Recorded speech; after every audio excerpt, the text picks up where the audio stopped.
Our national security relies on a strong defense sector comprised of not only the readiness and ability of the United States military, but the support of defense contractors that provide a vital part of the DoD supply chain. Every schematic that designs a part, that makes up a component, that fits into an eventual vehicle, machine, or ordnance is part of that supply chain. Every company and each person involved in that chain is of vital importance for the whole system. Sometimes the government chooses to contract through a prime contractor, and that develops a whole supply chain.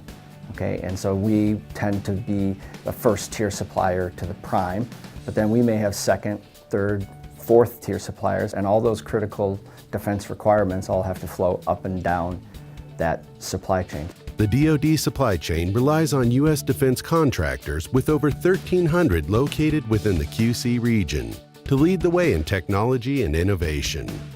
A strong U.S.-based supply chain reduces the need for outsourcing our vital defense and security needs to other countries. Some of the things that the arsenal and the military do, Humvee wrapped kits and bulletproof glass, that's actually saving lives. So although it is nice to be global and it does tie people together and markets are global, there are times where you have to really sit back and think, okay, if this is a critical function, do we really want to have it housed in some other country?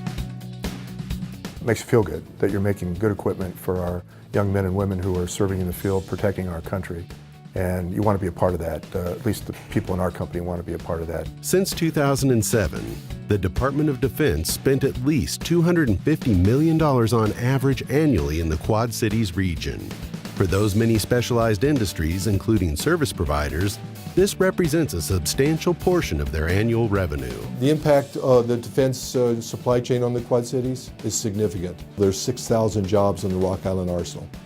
It's also been said that the Rock Island Arsenal also then generates an additional 14,000 jobs in the immediate area. If one piece of the DoD supply chain fails, the entire collaborative system struggles to meet the demand and the defense sector becomes weakened.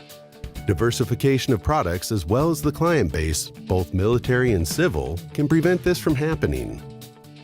Instead of relying on a small number or a handful of customers, create new customers so that a single customer or two limited customers don't cause you to go out of business.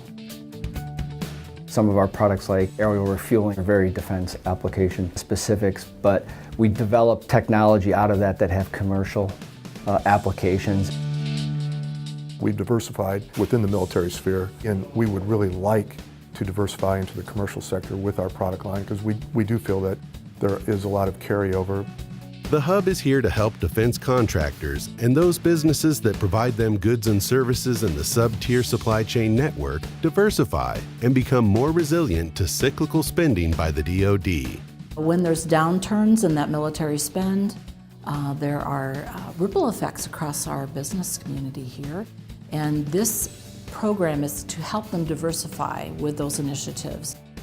Find out ways the Hub can help area businesses in the defense supply chain improve today and prepare for tomorrow.